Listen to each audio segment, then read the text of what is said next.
Class में आपका स्वागत है।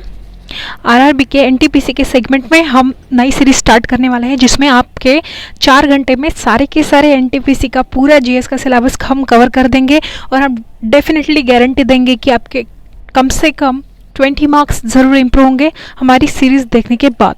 तो आइए शुरू करते हैं। सबसे पहले जितने भी पिछले 2 फेजेस में और अभी जो 3rd फेज चल रहा है उसमें जितने भी इंपॉर्टेंट क्वेश्चंस आए उसमें सबसे कॉमन जो टॉपिक्स थे उसकी 15 टॉपिक्स की लिस्ट हमने यहाँ पे बनाई है। ये अगर 15 टॉपिक आप अच्छे से कवर कर लेंगे तो यहीं पे इसी समय आपके मार्क्स 15 प्लस इम्प्रूव होने के चांसेस बहुत ज़्यादा है। चलिए आगे बढ़ते हैं, आगे देखते हैं।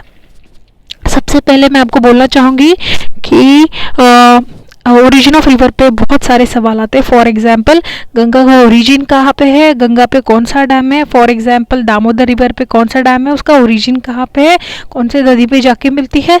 तो ये सारे उगम स्थान के बारे में आपको बहुत अच्छे से करना है। Reverse, dams and the places, पहला टॉपिक ये हुआ। उसके बाद हम देखेंगे किसी भी कंपाउंड का वो केमिकल फॉर्मूला पूछ सकते हैं, मिनरल का, ओर का। तो आपको सबसे पहले 30 इम्पोर्टेंट जो सॉल्ट्स है या कंपाउंड्स है उसकी आपको एक लिस्ट तैयार करनी है। आपको मैं एग्जांपल देके बताऊंगी कि वो पूछ सकते हैं कि सोडियम बाइकार्बोनेट खाने का जो सोडा है वगैरह उनके केमिकल कंपाउंड का फॉर्मूला क्या है, तो ये आपको आने चाहिए। आगे बढ़ते हैं। हमारा तीसरी लिस्ट में जो नंबर आता है वो है हेडक्वार्टर्स ऑफ इंटरनेशनल ऑर्गेनाइजेशन। आपको पूछा जाएगा वर्ल्ड हेल्थ ऑर्गेनाइजेशन WHO बहुत ज़्यादा चर्चा में रही इस साल कोरोना के कारण, तो इसका हेडक्वार्टर कहाँ पे है, वर्ल्ड इकोनॉमिक फोरम का हेडक्वार्टर कहाँ पे है, वर्ल्ड बैंक का कहाँ पे है। तो ये चीज़ आपको बहुत अच्छे से करके जानी है। ऐसे आप 30 अगर लिस्ट कर देंगे, 30 इंटरनेशनल ऑर्गेनाइजेशन, तो डेफिनेटली +1 मार्क्स आपका यहाँ पे भी बढ़ सकता है। आगे देखते हैं इंपॉर्टेंट डेट्स एंड चेयरमैन्स। आपको इंपॉर्टेंट डेट्स जो हमेशा पूछी जाती है एग्जाम में, फॉर एग्जांपल अर्थ डे कब होता है, पृथ्वी दिन कब होता है, तो इन्वायरमेंट डे कब होता है। तो ये चीज़ें आपको करनी है। इसकी भी आप मतलब ऐसे इंपॉर्टेंट मान के चलो 30 से 35 डेज है, वो आप अगर एक लिस्ट बना लेंगे तो आप इसमें भी +1 मार्क्स गेन कर लेंगे आराम से। उसके लिए सबसे पहले जो मेन डेज है, for example environment day, earth day, tiger day, तो ये चीज़ें आपको लिखनी है। आगे चलते हैं। फिर 5th देखेंगे हम 5 ईयर प्लान, नीति आयोग। मतलब 5 ईयर प्लान में मतलब पहले प्लान की विशेषता क्या थी, दूसरे प्लान की विशेषता क्या थी। अगर आप 4-4 लाइन में हर एक प्लान के ऊपर छोटे छोटे नोट्स बना लेंगे ना, तो फिर आपका बहुत ज़्यादा अच्छे से इस पर अगर कोई भी क्वेश्चन आएगा तो एलिमिनेशन से आप मार्क कर लोगे। तो आपको बस 4-4 पॉइंट के हर एक प्लान के ऊपर लिखना है। और मेन इंपॉर्टेंट प्लान है पहला प्लान, दूसरा प्लान, तीसरा प्लान, फिर 12वां प्लान एक इम्पॉर्टेंट है, हाँ 4th प्लान एक इम्पॉर्टेंट है। तो उनके ऊपर आपको नोट्स बना लेना है। आगे बढ़ते हैं। नीति आयोग के ऊपर क्वेश्चन पूछे जाते हैं। नीति आयोग ने कौन सी स्कीम है नीति आयोग की, नीति आयोग का चेयरमैन कौन है, ये आपको करके जाना है। आगे बढ़ते हैं। अवार्ड्स पे हर साल प्रश्न आते हैं। तो इम्पोर्टेंट अवार्ड में ज्ञानपीठ किसको दिया गया इस साल, भारत रत्न किसको दिया गया, नोबेल प्राइज़ किसको दिया गया। नोबेल प्राइज़ में भी फिजिक्स में किसको मिला, केमिस्ट्री में किसको मिला, उसके बाद लिटरेचर में किसको मिला। तो ये आपको नाम उसके करके जाने हैं। आगे बढ़ते हैं।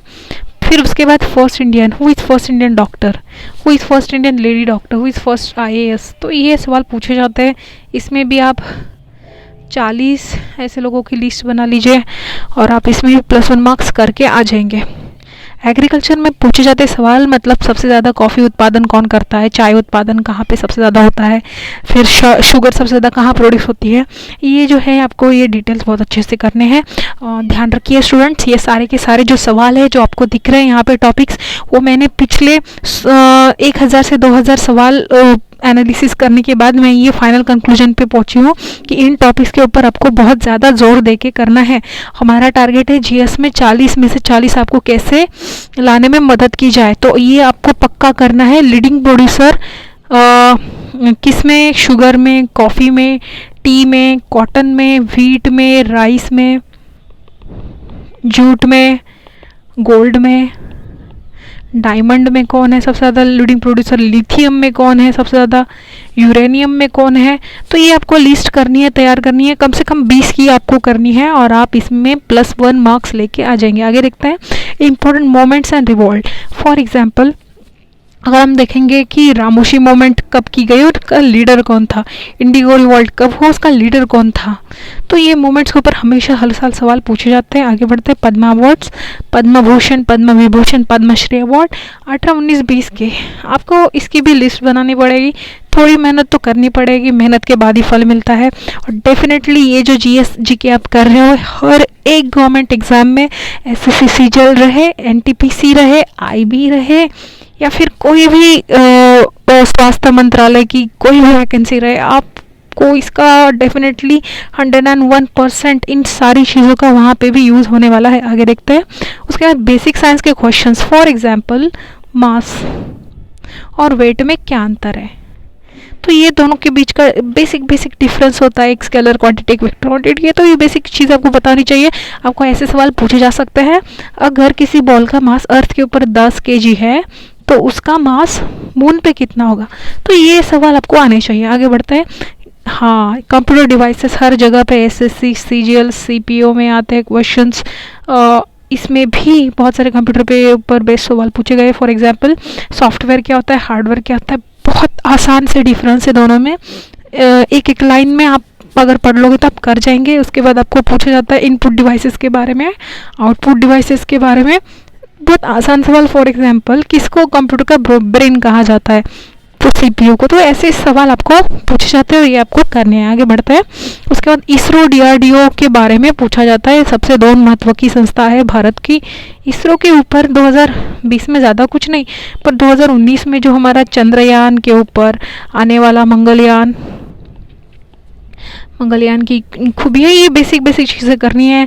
सैटेलाइट जैसे GSAT-11, तो ऐसे जो सैटेलाइट्स हैं उनके बारे में अगर आप तीन लाइंस के भी कर दोगे ना, तो आप सारा का सारा डीआरडीओ एंड इसरो 1 या 2 पेजेस में ख़त्म कर लेंगे। तो ये आपको देख के जाना है। उसके बाद हम देखेंगे टेम्पल्स के ऊपर प्रश्न पूछे जाते हैं। फॉर एग्जाम्पल जैसे कोणार्क टेम्पल कौन से नदी के ऊपर है और कौन से राजा ने उसका निर्माण किया है और कौन से स्टेट में है, तो ऐसे प्रश्न पूछे जाते हैं। तंजावुर का टेम्पल, फिर विट्ठल टेम्पल, तो ये आसान जगन्नाथ टेम्पल, तो ये आसान सवाल आपको पूछे जाएंगे। उसका कंस्ट्रक्ट करने वाला राजा पूछा जाएगा, स्टेट आपको करना होगा। और अगर करने डिटेल में तो रिवर कौन सी होगी ये देख लेना। आगे बढ़ता है। आर्टिकल अमेंडमेंट्स, ये जितने भी भारत में गवर्नमेंट एग्जाम्स होते हैं उन सब का फेवरेट टॉपिक है। फॉर एग्जांपल आपको पूछा जाएगा इलेक्शन कमीशन जो है वो कितने आर्टिकल, कौन से आर्टिकल के तहत काम करती है, तो ये बेसिक चीज़ें पूछी जाती है और वो आपको पता होना चाहिए। आगे बढ़ते हैं महात्मा गांधी के ऊपर। महात्मा गांधी बहुत फेमस है एग्ज़ाम वालों के। तो फिर जैसे उनके मेन जो मूवमेंट्स थी, फॉर एग्जाम्पल चंपारण सत्याग्रह, तो उनके साथ वहाँ पे कौन था और वो कहाँ पे हुआ और उसके तहत हमने क्या पाया, जैसे 3 काठिया सिस्टम, तो ये इस पे सवाल। फिर पूना पैक्ट कहाँ पे हुआ, कौन से साल में हुआ, तो ये जो है महात्मा गांधी के ऊपर मॉडर्न हिस्ट्री के क्वेश्चंस पूछे जाते हैं, वो आपको बहुत अच्छे से करना है। इसके अलावा एक चीज़ बहुत अच्छे से ध्यान में रखनी है, आपको गवर्नमेंट स्कीम करके जानी है। गवर्नमेंट स्कीम जैसे अगर देखेंगे एनटीपीसी आरआरबी में एक सवाल बहुत ज़्यादा पूछा जाता है, मैंने देखा है बहुत बार रिपीट हुआ है, जैसे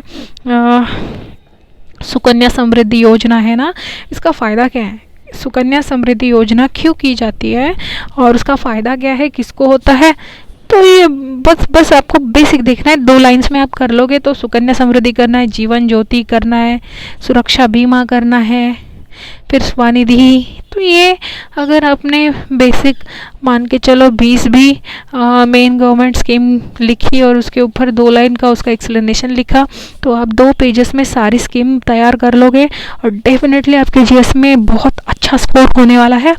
तो बस ये आप कर लीजिए और मैं आपको गारंटी देती हूँ, अगर अपने ये 15 टॉपिक जो भी है मैंने बताया अच्छे से कर लिए तो डेफिनेटली आपके 10 से 15 मार्क्स इसी से बढ़ने वाले हैं। तो all the best for your preparation. आपके लिए और एक गुड न्यूज़, हमने एनटीपीसी का एक बहुत शॉर्ट कोर्स जो सिर्फ 4 घंटे का है वो आपके लिए डिज़ाइन किया है। उसमें मैंने जो आपको ऊपर की सारी चीज़ें बताई उसकी लिस्ट हम प्रोवाइड करके देंगे बहुत कम टाइम में। 4 घंटे में आपका एनटीपीसी का सारा जीएस आपका कवर करके हम दे देंगे और हमारी टारगेट यही रहेगा 40 out of 40 marks in GS. तो प्लीज़ आप वो वीडियो लेक्चर ज़रूर देख लेंगे। वो वीडियो लेक्चर आपको 2 से 3 दिनों में हमारे विजडम आईएएस के ही इसी चैनल पे आपको मिलने वाले हैं। अगर सिर्फ ये 4 घंटे का आपने कोर्स कर लिया तो डेफिनेटली आप one of the best marks GS में लेके आने वाले हैं। और हाँ, उससे भी एक ज़्यादा बड़ी गुड न्यूज़ कि ये सारे के सारे जो कोर्सेस हैं सारे के सारे आपको फ्री ऑफ कॉस्ट में मिलेंगे, तो उसका फ़ायदा उठाइए। All the best for your preparation. Thank you.